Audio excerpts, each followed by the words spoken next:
नमस्कार दोस्तों, कैसे हैं आप सभी लोग। Fantasy talent hub YouTube channel में आप सभी लोगों का स्वागत है। दोस्तों आज की वीडियो में हम बात करेंगे अफगानिस्तान और आयरलैंड के बीच होने वाले तीसरे ओडीआई मैच के बारे में, जो कि 3:30 से स्टार्ट होगा कल।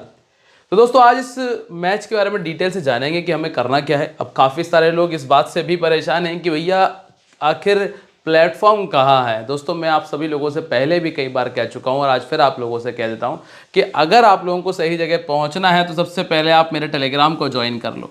टेलीग्राम का लिंक मैंने वीडियो के डिस्क्रिप्शन में भी दिया है और आपको कमेंट में जो हमने पहला कमेंट पिन किया हुआ है वहाँ पर भी मिल जाएगा, जो कि ईजी है। जाकर ज्वाइन करके देखो, फिर हम आगे बात करते हैं। चलिए अब सबसे पहले हम वेन्यू के बारे में बात करेंगे। दोस्तों मैच होगा civil service cricket stadium Belfast में। और हाँ, एक बहुत ज़रूरी चीज़ दोस्तों, कल से हमने एक नया ट्रेंड और शुरू किया है। आपको क्रिकेट की अपडेट दूंगा इंटरेस्टिंग स्टोरीज के साथ में, और उसके पीछे की पूरी कहानी आपको दूंगा अपने इस चैनल पर। साथ में फैंटेसी चलेगी, जो भी अच्छा मैच आएगा, जो भी अंतर्राष्ट्रीय मैच आएगा वो हम कवर करेंगे। अभी काफ़ी सारे लोगों की समस्या ये है, वो मुझसे कहते भी हैं कि द 100 कवर करो, लेकिन द 100 उतना इंटरेस्टिंग नहीं है। बहुत कुछ उसमें अलग देखने मिलता है, उसको हम डायरेक्ट टेलीग्राम पे कवर करते हैं। तो मैं आप लोगों को कवर करके दूंगा सीधा बीबीएल के मैचेस, बिग बैश लीग के मैचेस आएंगे जो जल्दी ही स्टार्ट होने वाले हैं, तो वो भी हम आपको देंगे। वुमेन बिग बैश लीग, उसके बाद मेंस बिग बैश लीग, दोनों आपको कवर करके दूंगा। ठीक है, चलिए तो ज्वाइन कर लेना और चैनल को सब्सक्राइब कर लीजिएगा। अब इस मैदान के ऊपर टोटल 30 मैचेस खेले गए, जिनमें से 15 बार पहले 15 बार सेकंड बैटिंग करने वाली टीम ने मैच को जीता है। एवरेज स्कोर लगभग 240 के आसपास का है। पिछला मैच जो इस मैदान पर खेला गया था, जिम्बाब्वे ने 131 बनाया था, आयरलैंड ने डकवर्थ लुइस के मेथड से 118 बनाया और बहुत ईजिली मैच को जीत लिया था। जिम्बाब्वे ने जब 266 बनाया तो आयरलैंड चेस नहीं कर पाया था, और जब यहाँ पर 190 का स्कोर बना था 2019 में, तो आयरलैंड ने बहुत इजीली चेस किया, और जब आयरलैंड ने 242 बनाया था तो जिम्बाब्वे चेस नहीं कर पाया था। स्कोर करने वाले प्लेयर्स के अगर आप नंबर पर नज़र बनाएंगे तो आपको ये देखने मिल जाएगा कि भैया क्रेग इरविन नंबर 3 पर बैटिंग कर रहे थे, सीन विलियम्स नंबर 5 पर बैटिंग कर रहे थे, जेम्स मैककलम नंबर 2 पर बैटिंग कर रहे थे, और क्रेग इरविन यहाँ पे नंबर 3 पर बैटिंग कर रहे थे। ओवरऑल अगर हम देखें ना तो टॉप 3 से आपको स्कोर आया है इस मैदान के ऊपर। अब हम पावर प्ले अगर आप देखोगे तो यहाँ तो 2 विकेट थे, यहाँ पे 3 विकेट पावर प्ले में आए, यहाँ कोई विकेट नहीं आया और यहाँ पर 1 विकेट था। तो जो पावर प्ले है, शुरू के जो 10 ओवर है ना, उसमें कम से कम 1 विकेट तो आपको देखने मिल ही जाएगा। तो अगर आप चाहें तो ओपनर में से एक ओपनर को छोड़ने का जो रिस्क है वो ले सकते हो, कोई समस्या नहीं है। ठीक है, सेकंड इनिंग की अगर हम बात करें तो पॉल स्टर्लिंग यहाँ पे नंबर 2 पर बैटिंग कर रहे थे, मैककलम नंबर 2 थे, 5 और 1 नंबर के प्लेयर ने यहाँ स्कोर किया। पावर प्ले की कहानी अगर आप देखेंगे तो 0-0 और 0 यहाँ पर है, यहाँ पर 3 विकेट हमने देखे। सेकंड इनिंग में पावर प्ले में विकेट के चांसेस थोड़े से मुश्किल हैं सेकंड इनिंग के अंदर। अब जब सेकंड इनिंग में विकेट के चांसेस मुश्किल है तो सेकंड इनिंग के तो वैसे भी आपके दोनों प्लेयर्स ज़रूरी हो जाते हैं। ठीक है, अब रही बात फास्ट बॉलर्स और स्पिनर्स की, तो दोनों तरह के गेंदबाजों ने विकेट निकाले हैं। यहाँ पे 5, 5, 6 और 5 विकेट स्पिनर को मिले। फास्ट बॉलर्स को 7, 11, 11 और 8 विकेट हमने देखे हैं। तो दोनों तरह के गेंदबाजों को विकेट मिले हैं, और ऐसा कोई पर्टिकुलर ही नहीं है कि सिर्फ स्पिनर्स को विकेट मिले हैं। लास्ट मैच की अगर हम बात करें तो राशिद खान ने 6 विकेट निकाले थे इस टीम के सामने। अब हम अगर दोनों टीमों को कंपेयर करें हेड टू हेड रिकॉर्ड के साथ में, तो अफगानिस्तान ने ज़्यादा मैचेस को जीता है। पिछला मैच 47 ओवर का था, जिसमें 299 रन अफगानिस्तान ने बनाए। आयरलैंड सिर्फ 207 बना पाया था। इब्राहिम के 84 थे, सदीकुल्ला अटल का 45 था, हस्मतुल्लाह शहीदी के 36 थे, राशिद के 6 और अजमतुल्लाह ओमारजई के 2 विकेट थे।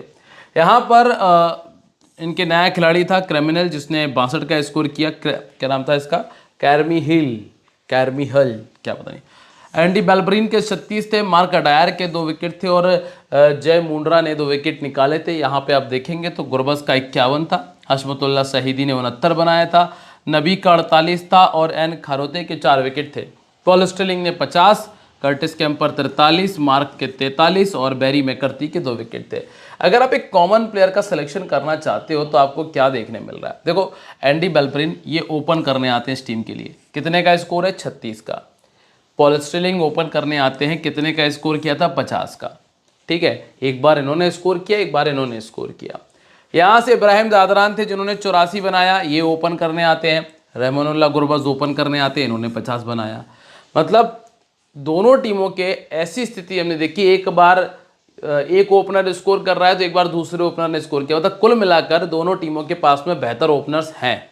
ठीक है, अब आप गेंदबाजी की बात करेंगे तो राशिद खान ने 6 विकेट निकाले थे यहाँ पे खारोते को विकेट मिले थे। कुल मिलाकर स्पिन खेलने में दिक्कत तो इनको आई थी। मार्क ने यहाँ भी 2 विकेट फेंके थे, मार्क ने यहाँ पे 3 विकेट निकाले हैं, तो कुल मिलाकर मार्क एक अच्छा ऑप्शन आपके लिए बनता है। फिर आते हैं बैरी मैकर्थी जो भी खेल नहीं रहे। कर्टिस कैम्पर एक ऑलराउंडर है और ये तो खैर अभी नया प्लेयर है इनका। सदीकुल्ला अटल ने भी इनके खिलाफ पहला ही मैच खेला होगा, शहीदी ने दोनों मैचेस में स्कोर किया था। अब हम बात करते हैं आयरलैंड की प्लेइंग 11। बेलप्रिन और पॉल स्टिलिंग आपको ओपन करते हुए नजर आएंगे। नंबर 3 पे कैड है, फिर आते हैं हैरी टेक्टर, फिर लोरकन टकर जो कि विकेट कीपर है, कर्टिस कैम्पर पर वर्तमान में बैन विकेट कीपिंग करते हुए आपको नजर आएंगे। फिर आती है इनकी गेंदबाजी जिसमें मार्क, गेविन, जय और बैरन आपको नजर आएंगे।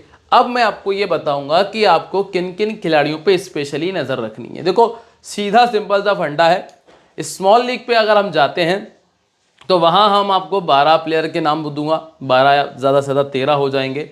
ग्रैंड लीग अगर हम जाते हैं तो वहां हम 14 प्लेयर तक जा सकते हैं, क्योंकि ग्रैंड लीग में हमें कुछ रिस्क भी उठाने होते हैं। अब वैसे तो मैं अपना 11 सेलेक्ट करके आपको दूंगा, जो मेरी बेस्ट प्लेइंग 11 होगी। टॉस के बाद आपको टेलीग्राम पर भी दूंगा, यहाँ पर भी दूंगा। पर वर्तमान में अगर हम बात कर रहे हैं एक एनालिसिस के बारे में, तो वो बेहतर एनालिसिस आपको तभी दे पाऊंगा जब हम आप पूरा वीडियो को ध्यान से देखेंगे। एंडी बेलप्रिन ने इस मैदान पर 24 के एवरेज के साथ में स्कोर किया है, जो कि एक बेहतर रिकॉर्ड नहीं कहूंगा मैं। लेकिन एक पॉल स्टिलिंग है जिन्होंने 34 के एवरेज के साथ में स्कोर किया है, 450 और 1 शतक इनके पास में मौजूद है। अब चूंकि लास्ट मैच में एंडी बेलप्रिन का स्कोर था तो ज्यादातर लोग बेलप्रिन को टीम में रखना चाहेंगे। फिर आप आएंगे हैरी टेक्टर पे, जिनका रिकॉर्ड इस मैदान पे काफी बेहतर है। लॉर्कन टकर का रिकॉर्ड भी ठीक कह सकते हो। मार्क ने इस मैदान पर 10 विकेट निकाले हुए हैं। अभी सबसे पहले अगर हम बात करते हैं यहाँ पे बेलप्रिन की, जिन्होंने 36 का स्कोर किया था और अफगानिस्तान के सामने भी रिकॉर्ड ठीक है। स्मॉल लीग के हिसाब से ये प्लेयर आपके लिए ज़रूरी है, स्पेशली जब टीम पहले बैटिंग करे तो ज़्यादा बेहतर ऑप्शन है। लेफ्ट आर्म के सामने ये 5 बार आउट हुए हैं। सामने वाली टीम पे पहला ही लेफ्ट आर्म आता है, नई गेंद से गेंदबाजी करता है Fazal Haq Farooqi. Right arm fast bowling के सामने ये 4 बार आउट हुए हैं और राइट आर्म मीडियम के सामने इन्होंने 11 बार अपना विकेट दिया है। और राइट आर्म मीडियम आपके पास सामने वाली टीम में 2 प्लेयर आपको मिल जाएंगे, एक अजमतुल्लाह ओमारजई है और एक और है जिनका नाम मैं आपको आगे क्लियर कर दूंगा। पॉल स्टिलिंग, जिनका रिकॉर्ड अफगानिस्तान के सामने लाजवाब है। अब चूंकि पिछले मैच में फ्लॉप थे इसलिए ज़्यादातर लोग इनको टीम में नहीं रख रहे हैं, लेकिन मेरी सलाह ये है कि आप जीएल में थोड़ा सा मिनी लीग में आप इनको ज़रूर ट्राई करें। पहले बैटिंग करते हुए रिकॉर्ड ठीक है, सेकंड बैटिंग करते हुए 450 है, कमजोरी ऐसी कोई खास कुछ है नहीं। नंबर 3 पर आते हैं कैड। कैड ने क्या किया है, पिछले मैच में रन बना दिए 62। इस वजह से ज़्यादातर लोग पीछे जा रहे हैं, पर हाल फिलहाल मैं रिस्क लूँगा और इनको छोड़ूंगा स्मॉल लीग के अंदर भी, क्योंकि एक मैच से हम किसी को जज नहीं करते हैं, ये बात आपको पहले से भी पता होगी। तो ये ध्यान रखिए कि हम कैड को छोड़ रहे हैं, चाहे उन्होंने पिछले मैच में 50 ही क्यों ना बनाया हो। फिर आते हैं हैरी टेक्टर। हैरी टेक्टर बेहतर प्लेयर है, बेहतर ऑलराउंडर कह सकते हो। चूंकि अब गेंदबाजी कर रहे हैं तो 1 विकेट निकाला है, बैटिंग का रिकॉर्ड भी अच्छा है। पहले बैटिंग करने जाते हैं तो 650 और 2 बार 100 से ऊपर का स्कोर इन्होंने किया हुआ है। नंबर 4 के बाद आता है 5 लॉर्कन टकर की भी आपको उतनी आवश्यकता लगेगी नहीं, क्योंकि हमें एक बैलेंस बनाना है टीम कॉम्बिनेशन के अंदर। तो लॉर्कन टकर को हाल फिलहाल में छोड़ रहे हैं, लेकिन किस सिचुएशन में टकर को रखा जा सकता है अगर इसके बारे में बात करी जाए तो फिर जब आप एक ऊपर से एक ओपनर में से एक और किसी प्लेयर को छोड़ रहे हो तब आप टकर पर आ सकते हैं। ठीक है, सेकंड बैटिंग करते हुए इनका रिकॉर्ड ज़्यादा बेहतर रहा है, 250 है। लेफ्ट आर्म मीडियम मतलब फजल हक फारूकी इनके लिए एक मुसीबत बन सकते हैं। फिर आप आओगे कर्टिस कैम्पर पे। इस खिलाड़ी को नहीं छोड़ा जा सकता है क्योंकि एक ऑलराउंडर है, कुछ ओवर की गेंदबाजी के साथ में एक बेहतर बल्लेबाजी प्रोवाइड करता है। लगभग 50 से 60 पॉइंट के चांस बनते हैं, तो कर्टिस कैम्पर को छोड़ना मुश्किल होगा। फिर अगला जो नाम आता है वो बैन का है, जो कि विकेट कीपर है। पहला मैच था, 27 रन बनाए थे, हाल फिलहाल में इनको छोड़ रहे हैं। फिर आते हैं मार्क। मार्क का रिकॉर्ड बहुत कमाल का है अफगानिस्तान के सामने, लगभग हर मैच में 2 विकेट का रिकॉर्ड जो है उसको मेंटेन करते हैं और मार्क को टीम में लेना आपके लिए एक अच्छा ऑप्शन होगा। इसके बाद आते हैं गेविन। 3 मैचेस में 2 विकेट इन्होंने निकाले हैं, उतना बेहतर भी लेग स्पिन के लिए मैं नहीं जाऊंगा। हाँ, लेकिन अगर हम जय मुंद्रा की बात करें तो दोस्तों इन्होंने इंडिया के सामने भी, इंडिया को भी परेशान किया था, तो जय मुंद्रा मेरी टीम में रहेंगे। इंडियन खिलाड़ी, ध्यान रखिएगा, भारत से गए हुए हैं और वर्तमान में आयरलैंड से खेल रहे हैं। इसके बाद आते हैं अब अगर हम अफगानिस्तान की तरफ। दोस्तों अगर चीज़ें समझ में और बेहतर तरीके से अगर आ रही हैं, अच्छा लग रहा है, तो वीडियो को लाइक कर देना। चैनल पर नए हो सकता है कि आप नए होंगे क्योंकि ज़्यादातर लोग अब वीडियो नहीं बना रहे हैं, तो आप चैनल को सब्सक्राइब भी कर लीजिएगा, ठीक है। कोशिश करूँगा कि ज़्यादा से ज़्यादा वीडियोज़ दूँ आपको। समस्या एक ये है कि वीडियोज़ में आपको ज़्यादा प्रोवाइड कर सकता हूँ, लेकिन एक लफड़ा है, वो अब आपके बाद में हम डिस्कस करेंगे उसके बारे में। गुरबाज, इब्राहिम ज़ादरान, सदीकुल्लाह अटल, रहमत शाह, अजमतुल्लाह उमारज़ई, दारवेश, हसमतुल्लाह शाहिदी, अल्लाह गजनाफर, राशिद, मोहम्मद सलीम और फजल हक फारूकी आपको मिलते हैं, ठीक है। अब हम आते हैं यहाँ से सीधा इनके वेन्यू रिकॉर्ड पे। रहमत शाह ने इस मैदान पे मैचेस खेले हुए हैं, 9 मैचेस में 268 रन है, 30 का एवरेज है। हसमतुल्लाह शहीदी 5 मैचेस में 149 रन, एवरेज है 37 का। रहमत शाह है 4 पारियों में 3 विकेट और राशिद खान ने 17 विकेट इस मैदान पर पहले निकाले हुए हैं। अब आते हैं दोस्तों गुरबाज की तरफ। देखो भैया, एक बात जो हमने पीछे समझी थी कि एक ओपनर तो विकेट फेंकेगा 10 ओवर के अंदर। अब एक ओपनर विकेट फेंकेगा क्योंकि रिकॉर्ड ऐसा कुछ कह रहा है, लेकिन हमारे पास जो 2 ओपनर है वो दोनों ज़बरदस्त हैं। चाहे आप आयरलैंड के ओपनर की बात करो या फिर आप बात करो अफगानिस्तान के ओपनर की। अब इस स्थिति में मजबूरी वश आपको स्मॉल लीग में तो दोनों को लेके चलना पड़ेगा। यहाँ पे भी आप गुरबाज को लेके चलेंगे, इब्राहिम ज़ादरान को भी लेकर चलेंगे, ये दोनों कैप्टन वाइस कैप्टनसी के ऑप्शन भी हैं। फिर आप आते हैं सदीकुल्लाह अटल पे। सदीकुल्लाह अटल अच्छा प्लेयर है, ठीक प्लेयर आप कह सकते हो। 33 का एवरेज है, बैटिंग काफ़ी अच्छी कर लेते हैं, खासतौर से ओडीआई की मैं बात करूंगा। तो सदीकुल्लाह अटल तीसरा नाम है जो टीम में रहेगा मेरी। अब आती है बात रहमत शाह की। रहमत शाह ठीक प्लेयर है, पर अगर मैं ऊपर के 3 ले रहा हूं तो फिर मैं एक छोड़ना चाहूंगा। अब या तो आप ये तय करें कि सदीकुल्लाह को रखना है या रहमत को, पर मैं जा रहा हूं अटल के साथ में, तो रहमत को मैं छोड़ूंगा। और इनका रिकॉर्ड पहले बैटिंग करते हुए ऐसा कुछ खास रहा भी नहीं है, लेकिन अगर टीम सेकंड बैटिंग करती है तो फिर मैं रहमत को ले लूंगा और अटल को छोड़ने का जो रिस्क है वो उठाऊंगा। इसके बाद उमारज़ई को छोड़ना मुश्किल है क्योंकि बैटिंग प्लस बॉलिंग दोनों करेंगे, ये कैप्टनसी के प्राइम ऑप्शन है। फिर आते हैं आपके पास दारविश, रसूली। इन पर आपको ज़्यादा दिमाग नहीं लगाना है और ना ही आपको शाहिदी पर दिमाग लगाना है। शाहिदी तक बात आएगी ज़रूर, लेकिन वो सिर्फ तेज़ खेलने के लिए आएगी। ऐसा नहीं होगा कि आपको बहुत ज़्यादा गेंदें शाहिदी को मिलेंगी, इसलिए वो रिस्क हम उठा नहीं पाएंगे। अब बात आएगी अगर राशिद की, तो राशिद ने तो कमाल किया है। पिछले 1 से 1.5 साल में 15 में 37 विकेट है।